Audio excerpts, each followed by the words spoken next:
here this afternoon to address a certain pressing concern from the La traditional authorities. Now, our caption is ban on noise making. La State cautions against 1 week celebration for Daddy Lumba. The attention of the La State Council has been drawn to certain advertisements circulating in the media regarding the 1 week funeral celebration for the late legendary high life music icon Charles Kojo Fosu, popularly known as Daddy Lumba, scheduled for Saturday 30th August 2025 at the University of Ghana Sports Stadium, Legon. On behalf of Nime and the good people of La, the La Homoa Planning Committee wish to first express our deepest condolences to the bereaved family, friends, and the entire nation for the loss of such a towering international music icon whose legacy remains undeniable. However, the Council wishes to firmly remind the general public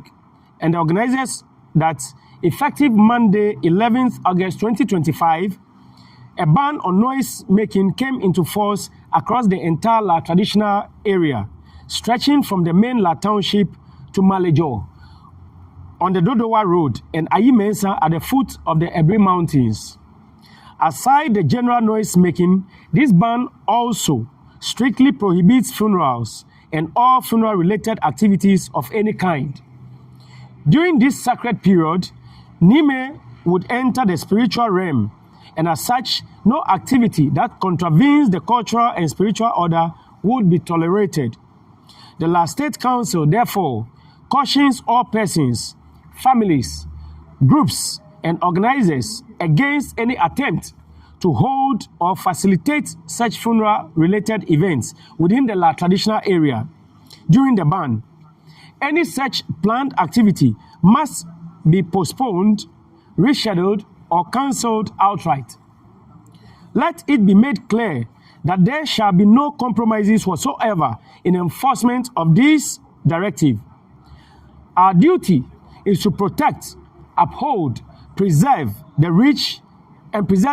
cultural heritage and sacred traditions handed down to us by our forebears. And this would not be tolerated. This would be done without fear or favor. The La State Council further warns that any individual or group that disregards this directive would do so at their own risk and will face the full weight of customary and lawful sanctions. For the avoidance of doubt, the ban will remain in force until Friday, 5th September at 6 p.m. Once again, the Council sympathizes with the family of the late Daddy Lumba and assures them of the support of the La State at the appropriate time when the ban has duly been lifted. Thank you very much. Long live the people of La. Thank you.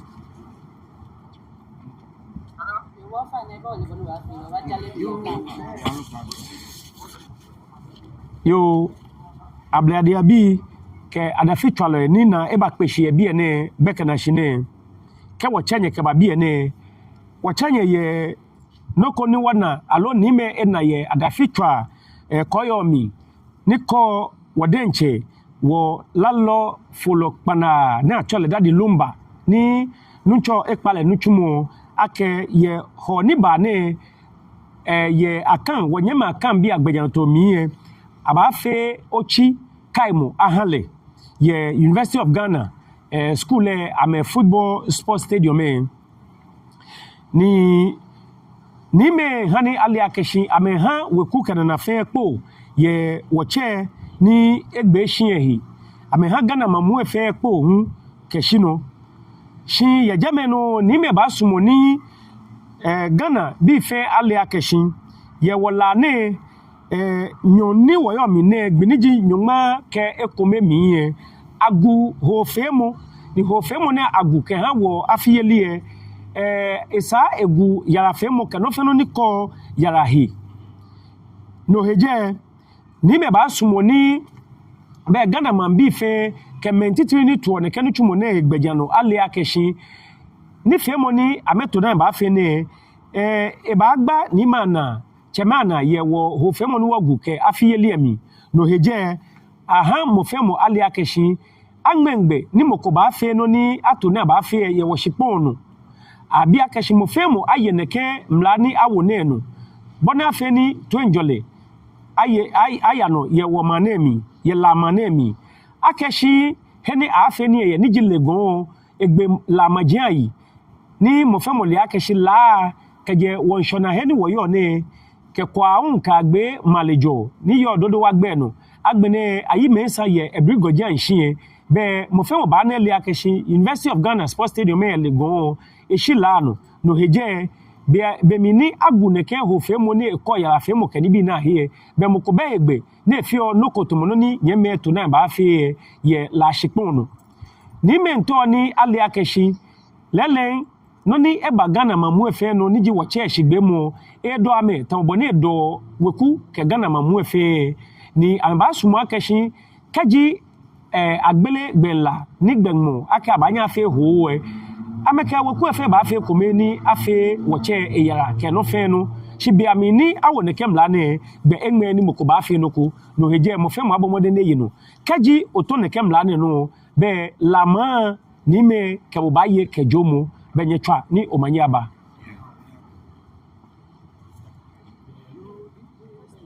acho mi Jeffrey Tete miji assistant secretary ke Homo Planning Committee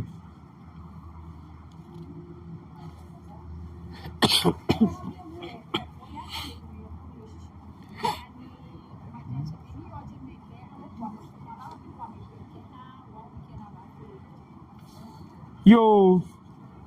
woye la mamue fe incho heni la mamue gbele okashio ni majimbibi chuchukwa wabake akrowai shi majimbibi ni yo neke he ni watcho ne fe ame la state council shishi no heje kaji akrowa mbi lo majimbibi amimbi ame lume le podenche ni majacheme ni yo la na me ko la fe no le be sana mele shi manyama hani oli akeshi kaje majimbibi ni watcho ne fe ameke ma ye shama jugba wono na afi bi emene amele ye ko jugba ni twa akeshi be moko woko ametuwe no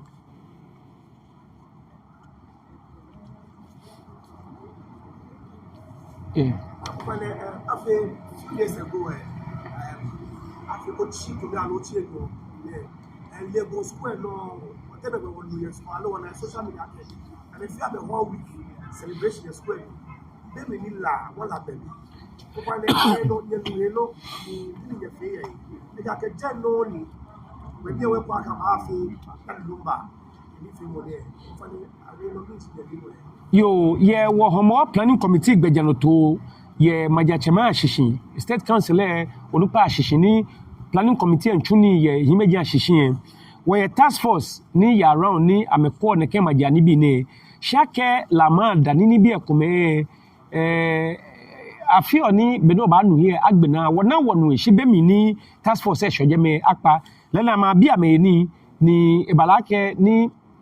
bena shoje na apa omo atoni bi enfe no ko beni oba fechu shi he koko me ni bi ni wo kepe ka atwa no wote wa hyeje me no nwe wo ha ni me pa moko ene kole ele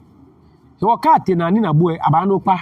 bona fe ne ke na gbakwa akaba shi ko to ya gbo be ni bi ni akechi ma to ke ni bi awo ke ba aba wo ka ba hin meji ko ye shi ko ni ko na je moko no ba je e bi ene okay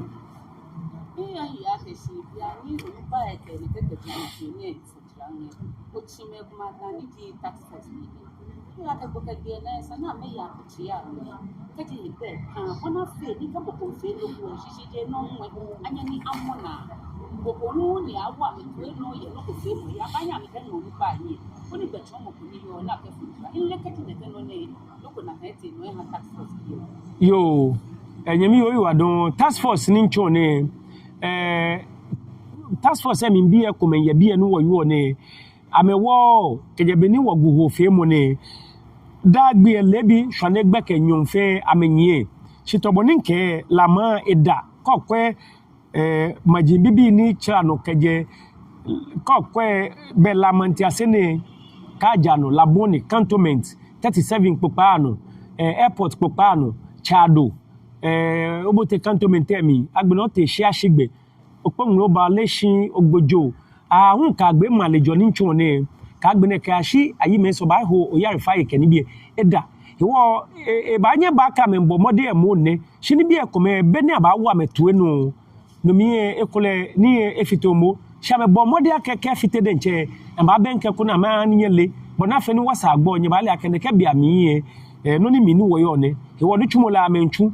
wo fa ipa mo ke na gbaji akwa mi bi e kama jikoko ma mi bi e kenye na nyele sani no keke awo ma tu enu keke anye seketi sheko me eche oda ni yemo na ibasho shi afine mu wo ba ni wo yu akeshi me sanji me ne bomodin eja ke wo wo kra beka be na fe atulawo ni wo bomodin wo ya wo wasa afie wo hi wo ya akeshi wo ba ni wo tuni eni eteke ke fe bonu wo tule ne yo na wo komini ka ha ko ba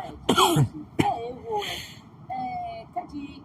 iya ga disi ne a ce majin san ni afele oju ka banya ka gwada fi trashin ya ni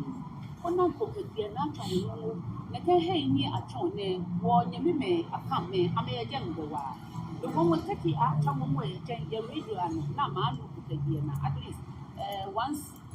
once lot ko ni e heli a me shi iya ga shi no ba nye wa ne e ku alo pa ne ke matana mkepa wachukujano yo na kan pepepe wokawo adafitwa plama san ano shibono wie wo babo mode ake wase afie wachu na kani o yakoni eyamla na ya he baba o fe bonu wokawo dani be ahye wo ba chu ani na boko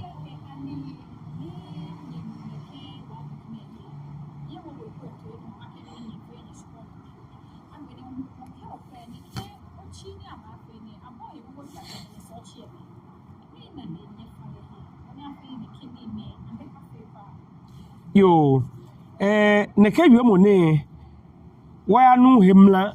akeshi aka adafiko ke ashi benye ni chemeye kpasolemu ake we okusumi femo mi ni amena amenuhi jameno de balake be sani atweni no ejengmene woba wotweni ne wekuwe ake wekuwe wonyeko woni ahyemukono shi wana woke menyokume ewie ni ameko neke ni femo ne wahani ameli shi face wona kada fitwa ya no eje ni mene wo fio neke ni ne koni gana mamunfe ale ni woka wo mambi atonu akeshi no ni lama ke ne no hewo kajo fo yi ake o ya neke ochi kai mo ne be kaya ya kada fie ni atwa me wana egbe woke mensan wie menkoma wie ye be to emi ni adafitwa ya no be mambi ke ene akadi na meyose akeshi lama ke lashmon na meyo ni task force ke police foi ba hinjeme ke je wo ni abomode akeshi na kanoko bano ni ebabule wo ma ye wo kusum femo ni wo fi onemi lama ye gbejano ni akabe ba ye ke jomo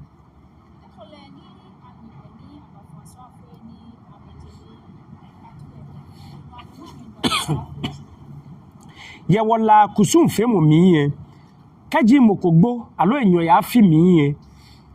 afi odin afo afi ho na funmu shi dramo ye na dra ye fun na fumu ye nigi ye miye afi onakan shi afi yala na afi yala ye nokonoko he wo kaji moko egbomene yala na lagbe miye akalaba chon dio mi na ba funle ke kagbene ate pawe kenayo mona afe kusun nisa kaji agbe afile yeli na ni agbele gbela sije na kanoko jona mefio ame atashi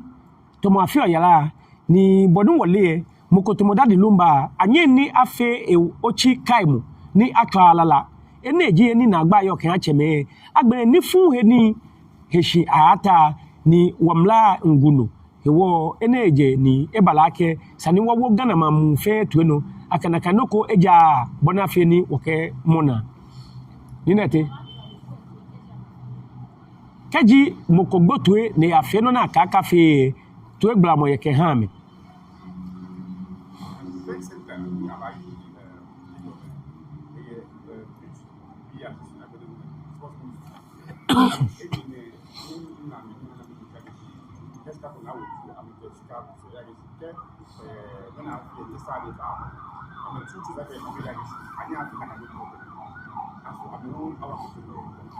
shika kese kunwe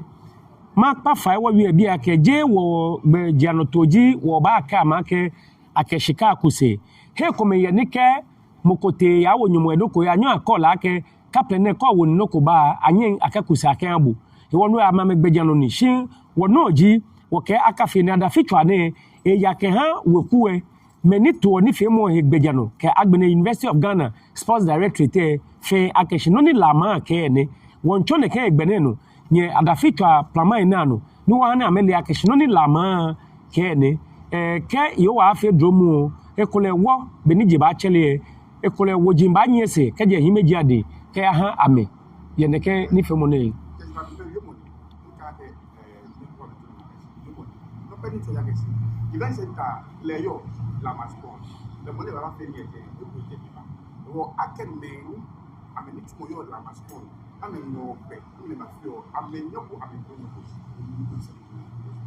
anokwale tobonu wo yo shane ne wo bomoden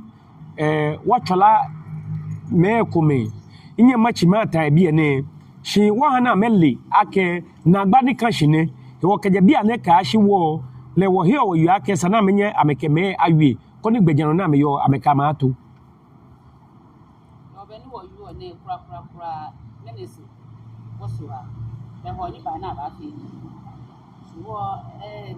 o je fana ne wo shi mini chi no ni ba ka ke shi ke ja le no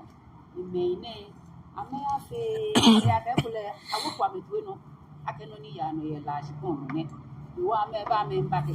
na mba tu am ku mini ti no ni ba fe aso tax force ba ya lo ni ba ya je ko ni ji so ha ke mo ho akwa ke shi de ke no ne iban ye ini kane mo mi in ha wale akeshin wo so ha ke ho fe la homo planning committee ni ji kuni lama efa ni ameto homo gbejano ni neke ho na gune ye wonu chumo mi ke agbene task force ni committee e forme ba demoshin ye legon sports stadium ni amebomode akeshimoko e ba fe noko ni ake ameka fe shida no ba fe na kan wo hani Ghana mamu efe ale akeno ni lama ja cheme ke ne bona fe ni ka wote jame ni wabasa noko na e ka fe to mo be wo ko ametu no alo amele ni ibanaka no wo mene wo yo bie yo be wabada nya shijogba ake nu wo chenye nyenye ba shida fe nye no e wado